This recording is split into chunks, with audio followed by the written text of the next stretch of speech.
13वां अध्याय। पहली आयत। अंताकिया की कलीसिया में कितने भविष्यद्वक्ता और उपदेशक थे, अर्थात बरनबास और शमौन जो नीगर कहलाता है, और लुकियुस कुरेनी, और देश के चौथाई व राजा हेरोदेस का दूत भाई मनाहेम और शाऊल। इन लोगों की पृष्ठभूमि दिलचस्प है। बरनबास कुप्रुस यानी कि साइप्रस देश का था। शमौन निगर कहलाता था जो एक रोमी नाम है। शमौन इब्रानी नाम है। लुकियुस कुरेने का था और मनाहेम जो हेरोदेस के साथ का था शाही महल में पला था। और तब शाऊल आता है जिसकी पृष्ठभूमि बड़ी रोचक है। वह तरसुस में जन्मा और यरूशलेम में शिक्षा प्राप्त की थी। परमेश्वर ने इन सब को इकट्ठा किया और वे अंताकिया के कलीसिया में शिक्षक व भविष्यद्वक्ता थे। जब वे उपवास सहित प्रभु की उपासना कर रहे थे, ये एक रुचिकर कथन है कि वे लोग प्रभु की सेवकाई कर रहे थे, परंतु उनकी सेवकाई मनुष्यों की थी, इसलिए तो परमेश्वर ने उन्हें बुलाया था।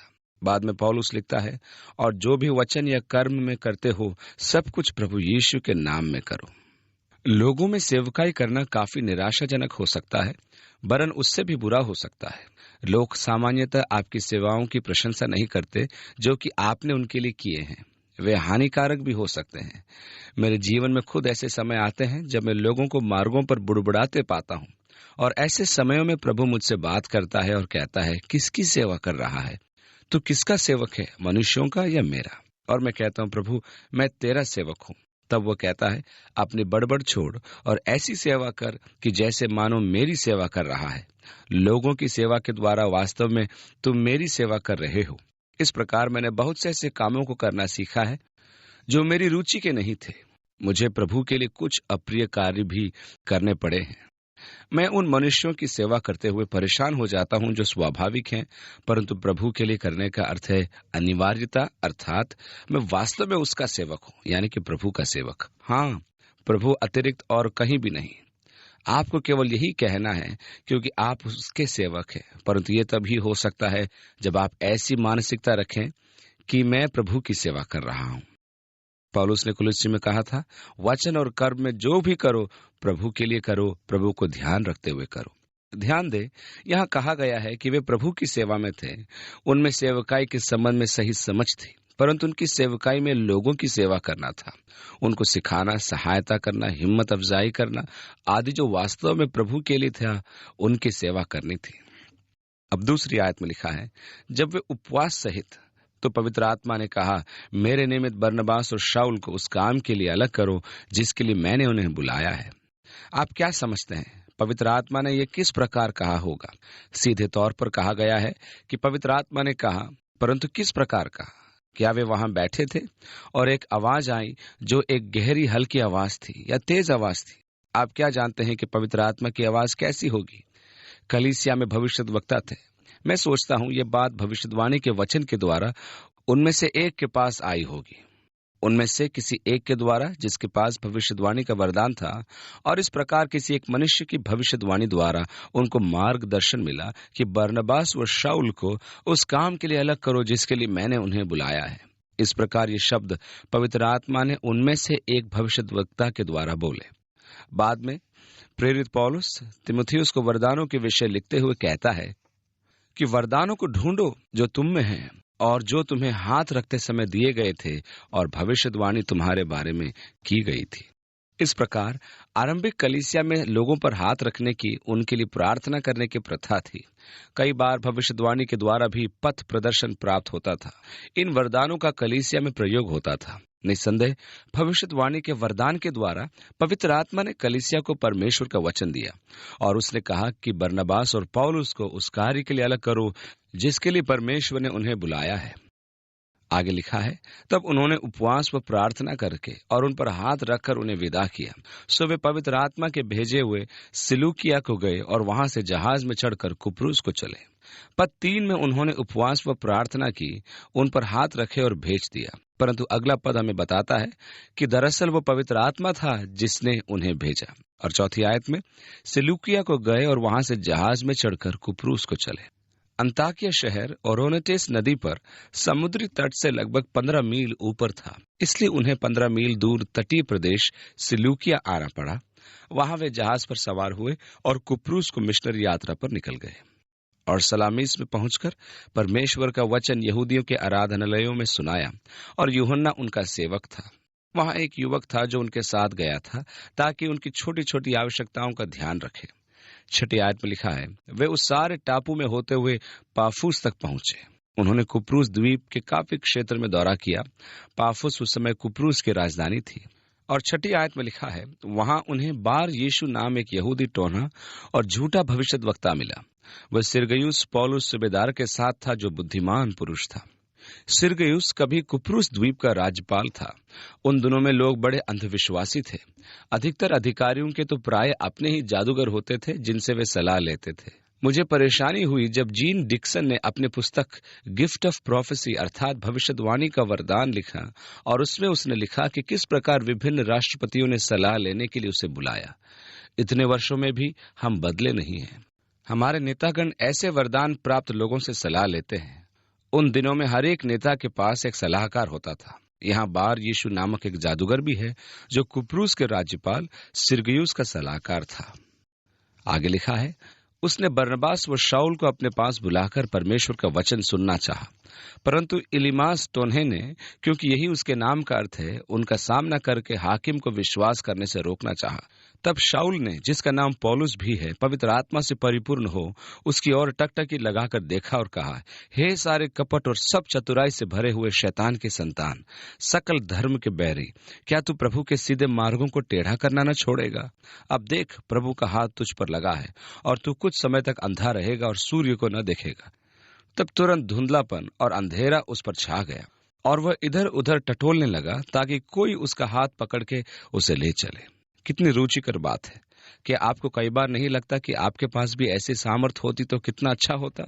मुझे डर लगता है क्योंकि हम तो बड़ी अव्यवस्था पैदा कर देते, परंतु कुछ लोग हैं जिनके विरुद्ध में पौलुस के सामने खड़ा होना चाहूंगा और उनसे कहना चाहूंगा, तू कब तक परमेश्वर के मार्गों को बिगाड़ते रहोगे, शैतान की संतान, धार्मिकता के शत्रु। अब 12वीं आयत में लिखा है, तब हाकिम ने जो कुछ हुआ था उसे देखकर और प्रभु के उपदेश से चकित होकर विश्वास किया। पौलुस और उसके साथी पाफुस के जहाज खोलकर पंफूलिया के पिरगा में आए और यूहन्ना उन्हें छोड़कर यरूशलेम को लौट गया। यूहन्ना मरकुस क्यों चला गया, हमें नहीं बताया गया। पौलुस इससे बहुत परेशान हुआ कि यूहन्ना मरकुस जा रहा है। इतना कि जब वे दूसरी मिशनरी यात्रा पर निकले और बरनबास मरकुस को फिर ले जाना चाहता था, तब पौलुस ने कहा, बिल्कुल नहीं, मैं नहीं चाहता कि वो हमारे साथ जाए। तथा मरकुस के कारण पौलुस व बरनबास में इतना मतभेद हुआ कि बरनबास ने मरकुस को लिया और कुप्रूस को लौट गया तथा पौलुस सिलास को लेकर एशिया की ओर चला गया। पौलुस अभी भी गुस्से में था कि मरकुस उन्हें पंफूलिया में छोड़कर चला गया था, परंतु जो भी मतभेद था कुछ समय बाद ठीक हो गया था। और बाद में पौलुस मरकुस के विषय लिखता है, मरकुस को कृपया मेरे पास चर्म पत्र लेकर भेज दो, वो मेरे लिए बड़ी तसल्ली व सहायक रहा है। तो समस्या कुछ भी रही हो, आखिर खत्म हो गई और आने वाले वर्षों के लिए पौलुस व मरकुस में अच्छे संबंध बन गए। उन्होंने पंफूलिया के क्षेत्र में प्रचार नहीं किया। पंफूलिया तटीय मैदान था, वहां वे प्रचार न कर पाए क्योंकि पौलुस बहुत बीमार हो गया था। पंफूलिया के तटीय क्षेत्र में मलेरिया फैला हुआ था और बहुत लोगों का विचार है कि पौलुस को मलेरिया हो गया था और इसलिए वे पंफूलिया के तटीय क्षेत्र में न रुके और पिरगा में आए। इकोनियम और अंताकिया के ऊंचे क्षेत्र के आसपास 3600 फीट की ऊंचाई के पठार क्षेत्र में रहे ताकि वह मलेरिया से चंगा हो जाए जो उसे पंफूलिया के तटीय क्षेत्र में हो गया था। बाद में जब पौलुस ने इकोनियम, अंताकिया, पिसदिया आदि कलीसियाओं को पत्र लिखा जो गलातियों की पत्री कहलाती है, क्योंकि यह सारा ही क्षेत्र गलतियों का क्षेत्र कहलाता था, तब उसमें लिखा, तुम्हें याद होगा मैं कितना बीमार था जब मैं तुम्हारे साथ था और किस प्रकार अपनी बीमारी में भी मैंने तुम्हें परमेश्वर के सत्य को बांटा। और उसने बड़ी बीमारी का वर्णन किया जो उससे तब हुई जब वह गलातिया नगर में था। इस कारण उन्होंने माना कि शायद उसको मलेरिया बुखार हुआ और मलेरिया के बुखार के विशेष प्रभाव के कारण व्यक्ति को तेज सिर दर्द होता है। लोग तो इसके बारे में यहाँ तक कहते हैं कि वह पीड़ादायक होता है कि जैसे कोई आपके कनपट्टी में तलवार घुसा रहा हो और वह आंखों पर बहुत प्रभाव डालता है। आपको याद है कि पौलुस ने गलतियों से लिखा था कि मैं तुम्हारा गवाह हूं कि यदि हो सकता तो तुम अपनी आंखें भी निकाल कर मुझे दे देते, अर्थात जब मैं तुम्हारे साथ था तुम ये करना चाहते थे। तब तुम मुझे इतना प्रेम करते थे। वो प्रेम किस कारण हो गया? इस कारण वे तटीय क्षेत्र में न रहे और ऊंचे स्थानों की ओर पिसदिया के मैदानों से होकर अंताकिया आए। 14वीं आयत से आगे, और पिरगा से आगे बढ़कर वे पिसदिया के अंताकिया में पहुंचे और सब्त के दिन आराधनालय में जाकर बैठ गए और व्यवस्था और भविष्यद्वक्ताओं की पुस्तक से पढ़ने के बाद आराधनालय के सरदारों ने उनके पास कहला भेजा कि हे भाइयों, यदि लोगों के उपदेश के लिए तुम्हारे मन में कोई बात हो तो कहो। सब्त के दिन आराधनालय में वे व्यवस्था तथा भविष्यद्वक्ताओं की पुस्तक से पढ़ते थे। आज तक वहां ऐसी ही रीति है कि वे व्यवस्था व भविष्यद्वक्ताओं की पुस्तक में से पढ़ते हैं। आप बता सकते हैं कि वर्ष का वो कौन सा सप्त था जब उन्होंने विशेष स्थान से वचन पढ़ा, क्योंकि वे उसी नमूने पर आज भी पढ़ते हैं। इसलिए जब वे व्यवस्था और भविष्यद्वक्ताओं की पुस्तक पढ़ चुके, तब सभा के सरदारों ने उनके पास कहला भेजा कि हे भाइयों, यदि लोगों के उपदेश के लिए तुम्हारे मन में कोई बात हो तो कहो। तो पौलुस ने खड़े होकर और हाथ से सैन करके कहा, क्योंकि वहां न केवल यहूदी थे, परंतु वे यहूदी विश्वास में आने वाले अन्य जाति भी थे। 16वीं आयत से आगे लिखा है, हे इस्राएलियों और परमेश्वर से डरने वालों, सुनो। इन इजरायली लोगों के परमेश्वर ने हमारे बाप दादों को चुन लिया, और जब ये लोग मिस्र में परदेशी होकर रहते थे तो उनकी उन्नति की और बलवंत भुजा से निकाल लाया। वह 40 वर्ष तक जंगल में उनकी सहायता रहा और कनान देश में 7 जातियों का नाश करके उनका देश कोई 450 वर्ष में इनकी मिरास में कर दिया। इसके बाद उसने शमूएल भविष्यद्वक्ता तक उनमें न्याय ठहराए। उसके बाद उन्होंने एक राजा मांगा। तब परमेश्वर ने 40 वर्ष के लिए बिन्यामीन के गोत्र में से एक मनुष्य अर्थात कीश के पुत्र शाऊल को उन पर राजा ठहराया। फिर उसे अलग करके दाऊद को उनका राजा बनाया, जिसके विषय में उसने गवाही दी कि मुझे एक मनुष्य यीशे का पुत्र दाऊद मेरे मन के अनुसार मिल गया है, वही मेरी सारी इच्छा पूरी करेगा।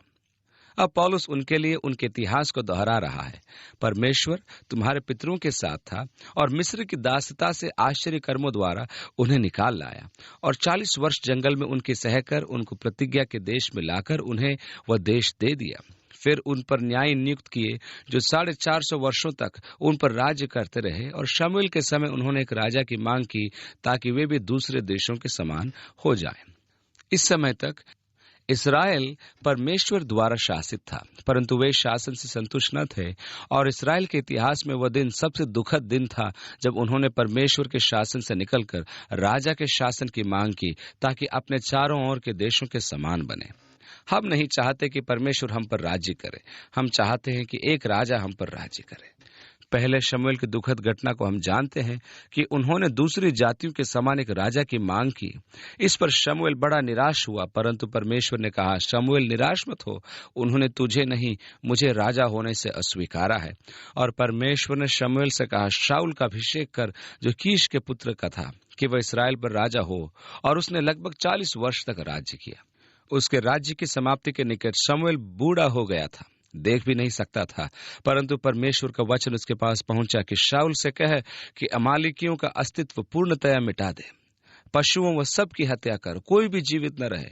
शाऊल ने अमालेक पर आक्रमण किया और प्रभु ने उन्हें शाऊल के हाथ में कर दिया। परंतु जब उसने मोटी मोटी भेड़ों को देखा तो उन्हें नाश न करने का फैसला किया, जबकि कमजोरों के टुकड़े टुकड़े कर दिए और स्वस्थ पशुओं व राजा आहाज को अपने साथ जीवित ले आया। जब शमूएल उससे मिलने आया तब शाऊल ने कहा, प्रभु जीवित है, मैंने वही किया जो प्रभु ने आज्ञा दी थी। प्रभु जीवित है, ये उस समय का बोलने का तरीका था, जैसे आजकल हम कहते हैं जय मसीह की या प्रेज द लॉर्ड।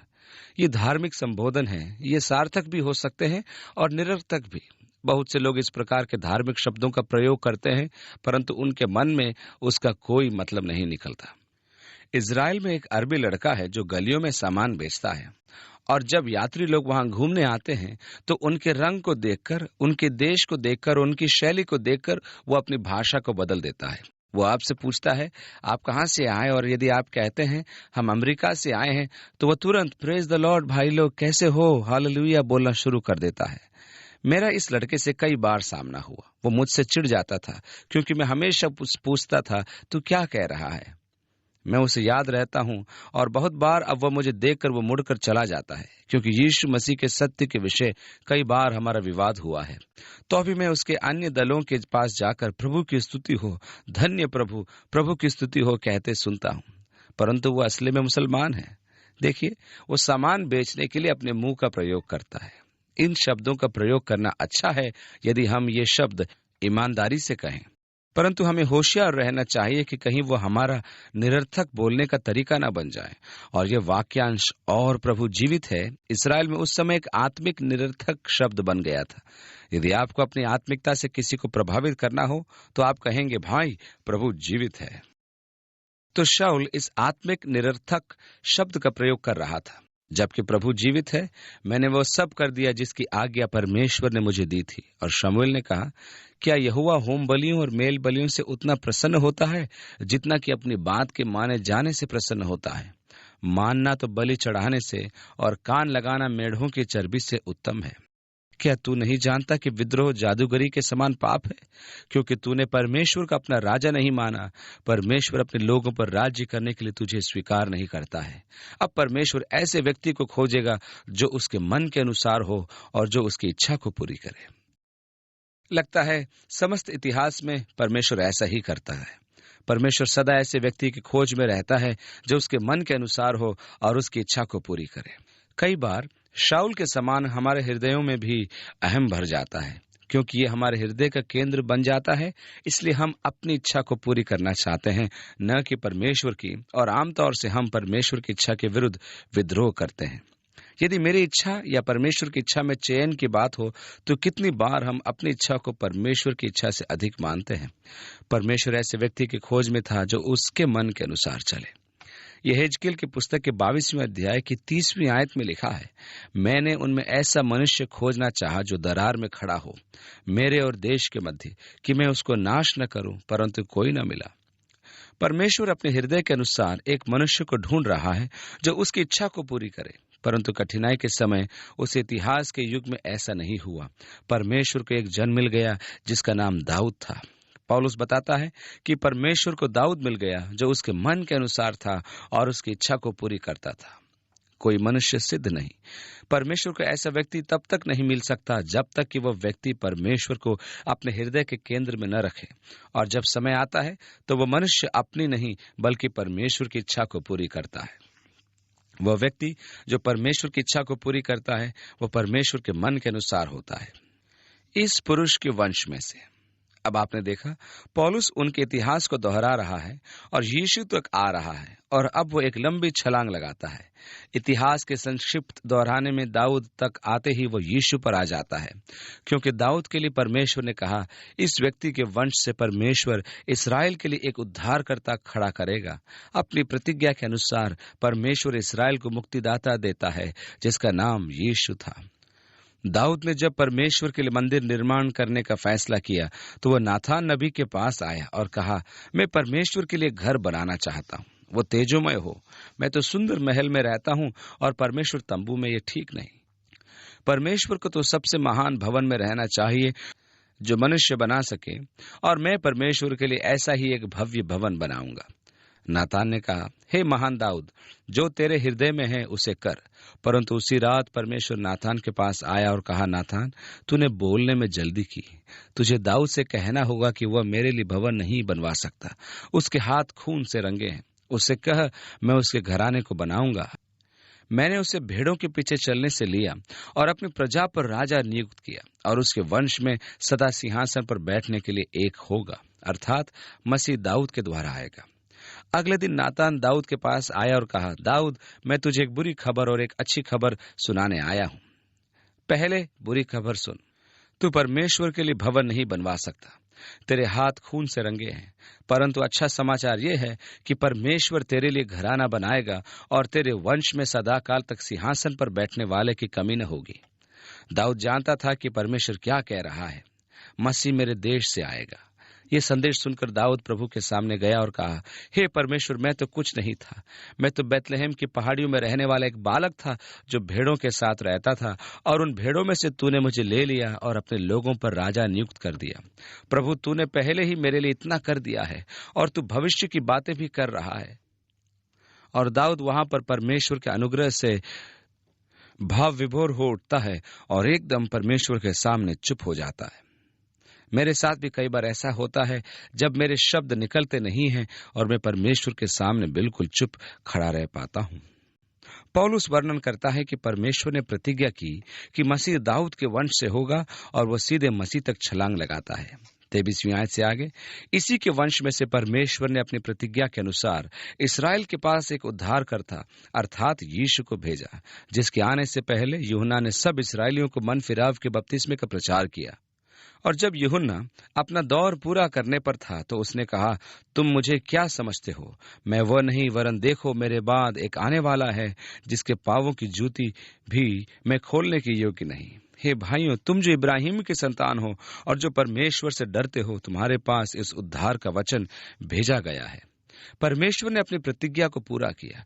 परमेश्वर ने मसीह को भेजा जिसका नाम यीशु है। उसने यूहन्ना बपतिस्मा देने वाले को उसके आगे भेजा, क्योंकि यरूशलेम में रहने वालों और उनके सरदारों ने न उसे पहचाना और न भविष्यद्वक्ताओं की बातें समझी जो हमारे सब्त के दिन पढ़ी जाती हैं, इसलिए उसे दोषी ठहराकर उनको पूरा किया। यद्यपि प्रतिदिन भविष्यद्वक्ताओं के लेखों में से उनके लिए पढ़ा जाता था, वे नहीं समझे और न उन्होंने नबियों के उस वचन को पूरा किया। यशायाह 53:3 में लिखा है, वह तुच्छ जाना गया और मनुष्यों का त्यागा हुआ था। वह दुखी पुरुष था, रोग से उसकी जान पहचान थी। अतः कहने का अर्थ यह है कि उन्होंने उसे स्वीकार नहीं किया और उसके प्रति भविष्यवाणियों को पूरा किया। अब वापस हम लौट कर आते हैं। 13वें अध्याय की 28वीं आयत में लिखा है, उन्होंने मार डालने के योग्य कोई दोष उसमें न पाया, तो अभी पिलातुस से विनती की कि वह मार डाला जाए। और जब उन्होंने उसके विषय में लिखी हुई सब बातें पूरी की तो उसे क्रूस पर से उतार कर कब्र में रखा। वचन 22 पूरा हो गया। यशायाह 52 व 53 पूरे हो गए। जब उन्होंने वचन की भविष्यवाणी को पूरा कर लिया, तब उसे क्रूस पर से उसे उतारा और कब्र में रखा। 30वीं आयत, परंतु परमेश्वर ने उसे मुर्दों में से जिलाया। यहाँ पौलुस का एक पूरा उपदेश हमें उपलब्ध हो जाता है, एक अद्भुत संदेश। आपको याद होगा कि पेंतिकोस्त के दिन दिए गए पतरस के उपदेश में हमने सरल सा विषय देखा था और वह विषय था यीशु का पुनरुत्थान। अब ठीक यही विषय पौलुस के उपदेश का भी था। पौलुस ने कहा कि पुनरुत्थान की ओर बढ़ते हुए यदि तू अपने मुंह से अंगीकार करे कि यीशु मसीह प्रभु है और अपने हृदय में विश्वास करे कि परमेश्वर ने उसे मृतकों में से जिलाया, तो तू उद्धार पाएगा। यीशु मसीह पर विश्वास लाना उद्धार के लिए जरूरी है, क्योंकि एक मृतक मनुष्य किसी का उद्धार नहीं कर सकता। उद्धार के लिए पुनरुत्थान आवश्यक है, इसलिए पुनरुत्थान उनके संदेश का मुख्य केंद्र था। यीशु मसीह का पुनरुत्थान जो उसके परमेश्वरत्व को सिद्ध करता है, जो मनुष्य के परमेश्वर से मिलने हेतु सार्थक बनाता है। और 31वीं आयत से आगे लिखा है, और वह उन्हें जो उसके साथ गलील से यरूशलेम आए थे बहुत दिनों तक दिखाई देता रहा लोगों के सामने। अब वे ही उसके गवाह हैं। और हम तुम्हें उस प्रतिज्ञा के विषय में जो बाप दादों से की गई थी यह सुसमाचार सुनाते हैं कि परमेश्वर ने यीशु को जिलाकर वही प्रतिज्ञा हमारे संतान के लिए पूरी की, जैसा दूसरे भजन में भी लिखा है कि तू मेरा पुत्र है, आज ही मैंने तुझे जन्माया है। और उसके इस रीत से मरे हुओं में से जिलाने के विषय में भी कि वह कभी न सड़े, उसने यूं कहा है कि मैं दाऊद पर की पवित्र और अटल कृपा तुम पर करूंगा। इसलिए उसने एक और भजन में भी कहा कि तू अपने पवित्र जन को सड़ने न देगा, क्योंकि दाऊद तो परमेश्वर की इच्छा के अनुसार अपने समय में सेवा करके सो गया और अपने बाप दादों में जा मिला और सड़ भी गया, परंतु जिसको परमेश्वर ने जिलाया वह सड़ने नहीं पाया। इसलिए हे भाइयों, तुम जान लो कि इसी के द्वारा पापों की क्षमा का सुसमाचार तुम्हें दिया जाता है। पौलुस उन्हें वचन के संदर्भ देकर संदेश दे रहा है। वो भजनों से पुनरुत्थान की प्रतिज्ञाएं दिखा रहा था कि हमारी देह सड़ेगी नहीं। यह दाऊद अपने बारे में नहीं कह सकता था, क्योंकि उसकी देह तो सड़ गई, परंतु यीशु की नहीं सड़ी, क्योंकि परमेश्वर ने उसे मरे हुओं में से जिलाया। इसलिए उसके द्वारा हम पापों की क्षमा की अद्भुत संभावना का प्रचार करते हैं। मनुष्य की सबसे बड़ी जरूरत को यीशु मसीह पूरी करता है, और वह जरूरत है पापों की क्षमा। आप परमेश्वर के साथ संगति या मेल मिला बिना पापों की क्षमा नहीं पा सकते। यहाँ पापों की क्षमा के द्वारा परमेश्वर के साथ एक हो जाने की संभावना जो यीशु मसीह के द्वारा है और जिसका पौलुस ने प्रचार किया, क्योंकि उसने धर्मशास्त्र की भविष्यवाणी को पूरा किया है। वो मर गया और फिर जी उठा। और 13वें अध्याय की 39वीं आयत में लिखा है, और जिन बातों से तुम मूसा की व्यवस्था के द्वारा निर्दोष नहीं ठहर सकते थे, उन्हीं सब में हरेक विश्वास करने वाला उसके द्वारा निर्दोष ठहरता है। देखिए, वो व्यवस्था से श्रेष्ठ है, इसी के द्वारा आप धर्मी ठहराए जाते हैं। व्यवस्था ये दे नहीं सकती थी, परंतु जो उस पर विश्वास करते हैं धर्मी ठहराए जाते हैं। इसलिए पौलुस का मनपसंद विषय विश्वास द्वारा धर्मी ठहराया जाना था, जो हमने रोमियो की पुस्तक के अध्ययन में देखा। विश्वास द्वारा धर्मी ठहराए जाने के विषय में पौलुस रोमियो की पत्री में विस्तार से लिखता है। 40वीं आयत, इसलिए चौकस रहो, ऐसा न हो कि जो भविष्यद्वक्ताओं की पुस्तक में आया है तुम पर भी आ पड़े। अर्थात वह जिसके विषय में नबियों ने कहा था, हे निंदा करने वालों, देखो और चकित हो और मिट जाओ, क्योंकि मैं तुम्हारे दिनों में एक काम करता हूं, ऐसा काम कि यदि कोई तुमसे उसकी चर्चा करे तो तुम कभी प्रतीति न करोगे। उनके बाहर निकलते समय लोग उनसे विनती करने लगे कि अगले सब्त के दिन हमें ये बातें फिर सुनाई जाएं। और जब सभा उठ गई तो यहूदियों और यहूदी मत में आए हुए भक्तों में से बहुतेरे पौलुस और बरनबास के पीछे हो लिए, और उन्होंने उनसे बातें करके समझाया कि परमेश्वर के अनुग्रह में बने रहो। ये समस्या गलातियों की कलीसिया में थी, फिर भी वे अनुग्रह में बने हुए थे। पौलुस ने बाद में गलातियों को लिखा और कहा, हे निर्बुद्धि गलातियों, तुम्हें किसने भरमा दिया कि तुम इतनी जल्दी परमेश्वर के अनुग्रह से फिर जाओ? आत्मा से आरंभ करके देह में सिद्ध किए जाओ।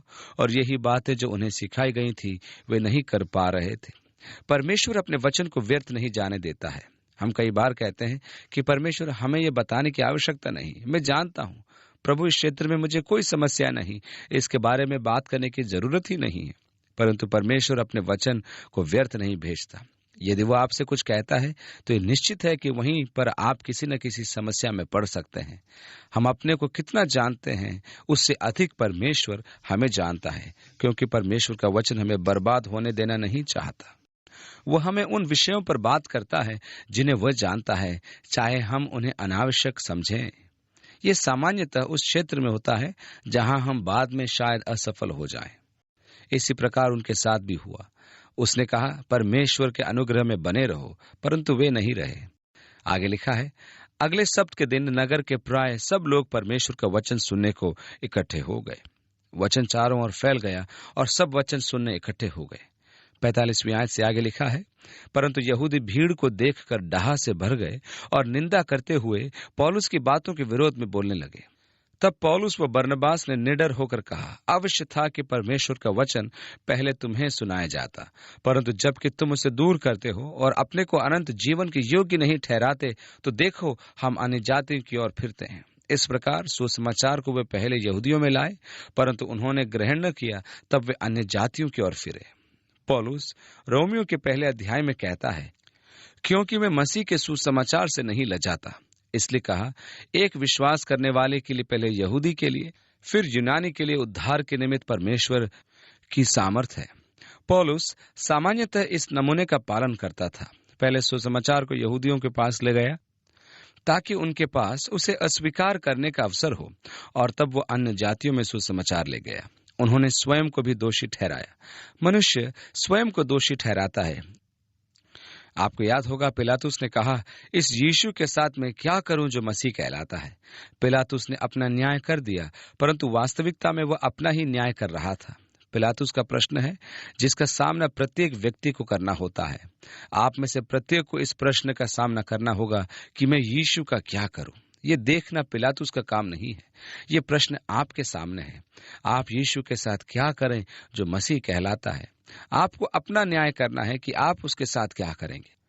यीशु के विषय में आपका फैसला उसकी नियति को नहीं बदलेगा। वह तो जो है सो है और सदा रहेगा, परंतु आपकी नियति का निर्धारण इस बात पर निर्भर होगा कि आप यीशु के साथ क्या करते हैं। पौलुस ने कहा, क्योंकि तुमने स्वयं को अनंत जीवन का अयोग्य ठहराया, इसलिए हम अन्य जातियों के पास जा रहे हैं। आगे लिखा है, क्योंकि प्रभु ने हमें आज्ञा दी है कि मैंने तुझे अन्य जातियों के लिए ज्योति ठहराया है, ताकि तू पृथ्वी के छोर तक उद्धार का द्वार हो। ये सुनकर अन्य जाति आनंदित हुए और परमेश्वर के वचन की बड़ाई करने लगे, और जितने अनंत जीवन के लिए ठहराए गए थे उन्होंने विश्वास किया। कैसा आनंददायक वचन! हमने पूर्व निर्धारण के विषय पर ध्यान दिया जब हम रोमियो के 8वें अध्याय को देख रहे थे, और यहाँ भी यही विषय दिया गया है कि जितनों का अभिषेक अनंत जीवन के लिए किया गया उन्होंने विश्वास किया। 39वीं आयत से आगे, तब प्रभु का वचन उस सारे देश में फैलने लगा। परंतु यहूदियों ने भक्त और कुलीन स्त्रियों को और नगर के बड़े लोगों को उकसाया और पौलुस और बरनबास पर उपद्रव कराकर उन्हें अपने सिवानों से निकाल दिया।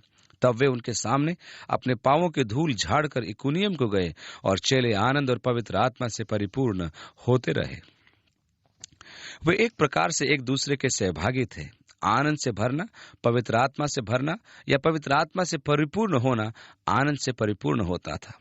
अगली बात जो हम पढ़ते हैं वो ये है कि उन्होंने इकुनियम और लुस्त्रा में प्रचार किया, परंतु ये सारा क्षेत्र ही गलातिया कहलाता है और उन्होंने उस क्षेत्र के विभिन्न कलीसियाओं में सेवकाई की या उस क्षेत्र में कई कलीसियाओं की स्थापना की।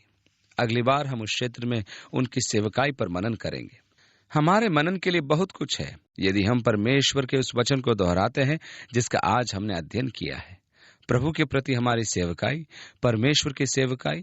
क्या मैं परमेश्वर के मन के अनुसार एक व्यक्ति हूँ? क्या परमेश्वर मेरे हृदय के केंद्र में है या मैं स्वयं अपने हृदय के केंद्र में हूँ? जब बात चुनाव की हो तो क्या परमेश्वर की इच्छा से अधिक मैं अपनी इच्छा को पूरी करूंगा? क्या शाऊल के समान परमेश्वर के तरीके को अस्वीकार करूं? क्या मैं इच्छा का पालन करने के लिए परमेश्वर की आज्ञा के विरुद्ध विद्रोह करूं? अपने या दाऊद के समान परमेश्वर के अधीन रहूं? यह न रहूं। सोचने के लिए बहुत कुछ है, विचार करने के लिए भी बहुत कुछ है। परमेश्वर आपके साथ रहे। जब आप परमेश्वर के साथ संबंध की बात करते हैं तो आप सोचते हैं कि परमेश्वर आपको क्या बनाना चाहता है और परमेश्वर आपसे क्या करवाना चाहता है। काश परमेश्वर आपके साथ हो और आपकी अगुवाई करे और आपको मार्ग दिखाई दे और आपकी सहायता करे, आपको शक्ति दे और बुद्धि दे और पवित्र आत्मा द्वारा आपको सामर्थ्य व योग्यता दे ताकि आप प्रभावी रूप से उसकी सेवा कर सकें, आप उसके नाम की महिमा कर सकें और आप उसके नाम को आशीष दे सकें। आपके साथ प्रभु रहे और यीशु मसीह के प्रेम में आपको बनाए रखे। आमीन।